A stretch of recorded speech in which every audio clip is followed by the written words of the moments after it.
Finally tonight, as promised, a special comment on the passage last week of Proposition 8 in California, which rescinded the right of same-sex couples to marry and tilted the balance on this issue from coast to coast. Some parameters as preface. This isn't about yelling, and this isn't about politics, and this isn't really just about Prop 8. And I don't have a personal investment in this. I'm not gay. I had to strain to think of one member of even my very extended family who is. I have no personal stories of close friends or colleagues fighting prejudice that still pervades their lives. And yet, to me, this vote is horrible. Horrible. Because this isn't about yelling, and this isn't about politics. This is about the human heart. And if that sounds corny, so be it. If you voted for this proposition, or you support those who did, or the sentiment they expressed, I have some questions, because truly, I do not understand. Why does this matter to you? What is it to you? In a time of impermanence and fly-by-night relationships, these people over here want the same chance at permanence and happiness that is your option. They don't want to deny you yours. They don't want to take anything away from you. They want what you want, a chance to be a little less alone in the world. Only now you are saying to them, no, you can't have it on these terms. Maybe something similar if they behave, if they don't cause too much trouble. You'll even give them all the same legal rights, even as you are taking away the legal right which they already had. A world around them still anchored in love and marriage, and you're saying, no, you can't marry. What if somebody passed a law that said you couldn't marry? I keep hearing this term, redefining marriage. If this country hadn't redefined marriage, black people still couldn't marry white people. 16 states had laws on the books which made that illegal in 1967. 1967. The parents of the president-elect of the United States could not have married in nearly one-third of the states of the country their son grew up to lead. But it's worse than that. If this country had not redefined marriage, some black people still couldn't marry other black people. It is one of the most overlooked and cruelest parts of our sad history of slavery. Marriages were not legally recognized if the people were slaves. Since slaves were property, they could not be legally husband and wife, nor mother and child. Their marriage vows were different. Not until death do you part, but until death or distance do you part. Marriages among slaves were not legally recognized. You know, just like marriages today in California are not legally recognized if the people are gay.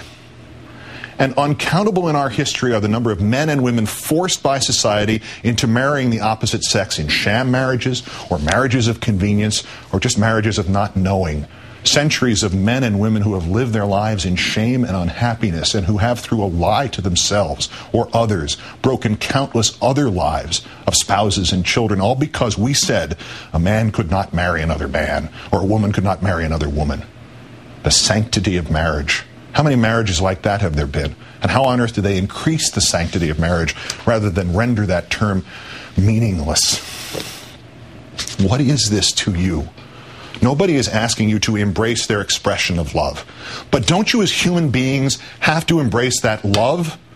The world is barren enough. It is stacked against love and against hope and against those very few and precious emotions that enable us, all of us, to go forward. Your marriage only stands a 50-50 chance of lasting, no matter how much you feel and how hard you work. And here are people overjoyed at the prospect of just that chance and that work just for the hope of having that feeling. With so much hate in the world, with so much meaningless division, and people pitted against each other for no good reason, this is what your religion tells you to do? With your experience of life and this world and all its sadnesses, this is what your conscience tells you to do? With your knowledge that life, with endless vigor, seems to tilt the playing field in which we all live in favor of unhappiness and hate, this is what your heart tells you to do? You want to sanctify marriage? You want to honor your God and the universal love you believe He represents? Then spread happiness. This tiny symbolic, semantical grain of happiness. Share it with all those who seek it. Quote me anything from your religious leader or book of choice telling you to stand against this. And then tell me how you can believe both that statement and another statement, and another one which reads only, do unto others as you would have them do unto you. You are asked now by your country, perhaps by your Creator, to stand on one side or another. You are asked now to stand not on a question of politics, not on a question of religion, not on a question of gay or straight. You are asked now to stand on a question of love. All you need to do is stand and let the tiny ember of love meet its own fate. You don't have to help it. You don't have to applaud it. You don't have to fight for it. Just don't put it out. Just don't extinguish it. Because while it may at first look like that love is between two people you don't know and you don't understand and maybe you don't even want to know, that love is in fact the ember of your love for your fellow person. Just because this is the only world we have and the other guy counts too. This is the second time I have found myself in 10 days concluding by turning to, of all things, the closing plea for mercy by Clarence Darrow in a murder trial. But what he said fits what is really at the heart of all of this.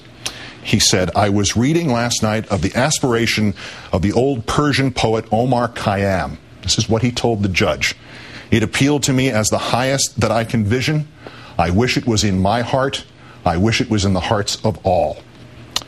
So I be written in the book of love. I do not care about that book above. Erase my name or write it as you will. So I be written in the book of love. Good night and good luck.